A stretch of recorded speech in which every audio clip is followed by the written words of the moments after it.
Hello again everyone and welcome back to Minecraft News. I'm your host Derailious, and today we're going to be talking about Minecraft 24W33A, which is the latest snapshot to the game. And it actually includes a bunch of new and interesting features that I think you guys might be interested in. Without any further ado, let's get right into this. Starting off today, I want to talk a little bit about bundles, which are reintroduced as part of this update and work a little bit differently than they used to. You can use the bundle to pick up and store a ton of different items, up to a total of 64, and as you can see it filling up, and the bar on the bottom just shows you how much is in the bundle. But previously, you would only be able to pull out stuff from the top of the bundle, which wasn't really great. Well, now you can use your scroll wheel or your number pad in order to pick out a certain item. If I click 2, for example, it goes to the cooked salmon. I can right click, and there we go, I got my salmon. I can click 4, it grabs a potato, I can pull out the potato. I really like this feature. It's really nice in comparison to how it was previously. You can't pull out items that are too far down the list. So, for example, you can see the baked potato is last on the list right now, and if I add more stuff to it, well, now I can't see the baked potato, or if I just keep adding stuff, eventually I can't see it. And therefore I can't pull it out because it's not part of the visible list. In my opinion, that is not the most amazing thing. I wish it would just keep scrolling, but for now this is a big improvement over the old system, and for most people I think this will be good enough for their average gameplay session. Next up, we have some redstone changes, which are basically meant to make it so that redstone works the same no matter what orientation you have it in, and it kind of is supposed to remove randomness. So previously, if you had a lever here, it would just kind of go completely randomly, and both of these pistons would be firing at once.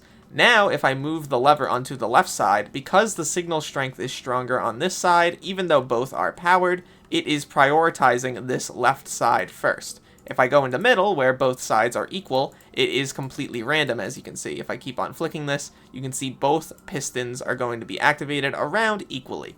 And if I go on the right side here, you can see the right side is prioritized. This is generally an improvement in my view. Even though there is some amount of randomness here now, it is an intentional game design feature, and you can plan around it, although they are in fact taking a ton of feedback about this, so if you're not the biggest fan and you want it to return to the old way that Redstone worked, feel free to leave a comment or also go to their post. Next up, Mojang has made a ton of changes to Minecarts, and as you can see, they can go incredibly quickly now with the new game rule, Minecart max speed. You can set it to pretty much whatever you want, and it is effectively just a setting to allow you to make minecarts go a little bit quicker if you want them to. You can also set it to be really low if you want to, but I don't know why you would do this. The default value is 8, by the way. In terms of other stuff, you can't actually put minecarts in minecarts anymore with dispensers or by hand anymore. They won't just move into each other as frequently, which is good. They also pick up mobs a lot more consistently. They can jump over hills a lot more consistently as well. They'll keep that forward momentum. They won't just fall directly down.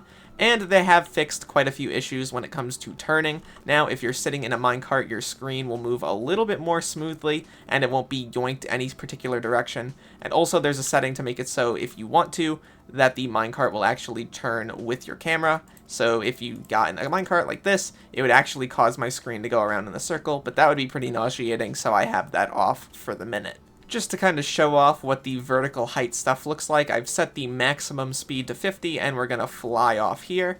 And as you can see, the minecart does actually get quite a bit of air, and as that keeps increasing, if you wanted to make that value 1,000, or if you wanted to make a higher vertical rail, you would be able to fly quite a good distance, which I imagine will be useful if someone wants to make a roller coaster or something.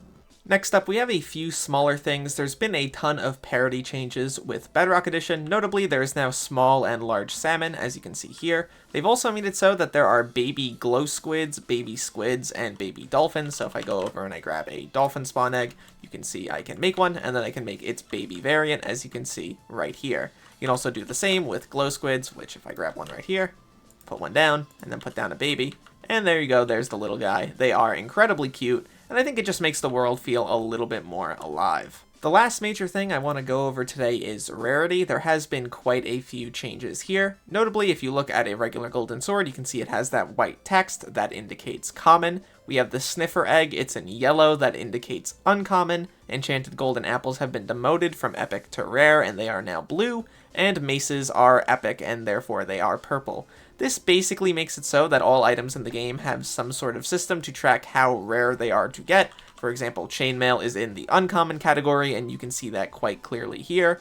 This is also good for anyone who's interested in making custom items or things like that. You can include that rarity as part of your system, and it also means in the future if Minecraft wants to add more items that are truly rare to obtain, they can utilize this system and add items accordingly. Lastly, there has been quite a few changes to trial chambers, the first of which is that there's this new inventory disposal sort of setup here with a hopper and a barrel, which looks pretty cool, and they've also added just generally a bunch of new rooms and hallways to the trial chambers, smaller challenges when going to bigger areas, fixing some of the bugs that were in the area as well, and just generally improving the entire system for trial chambers. Overall, this patch is incredibly significant, and I think that the Snapshot is one of the bigger ones that we've gotten over the past year, even including some of the 1.21 features. I've got to say I like pretty much everything in this update, and I would love to hear what you guys have to say down below. I imagine this is going to be a 1.20.1.2 or something of that nature, so hopefully we see something like it soon. At the end of the day though, my name's Derailious, thank you so much for watching this video till the end, and look to the future fellas, I'll see you then.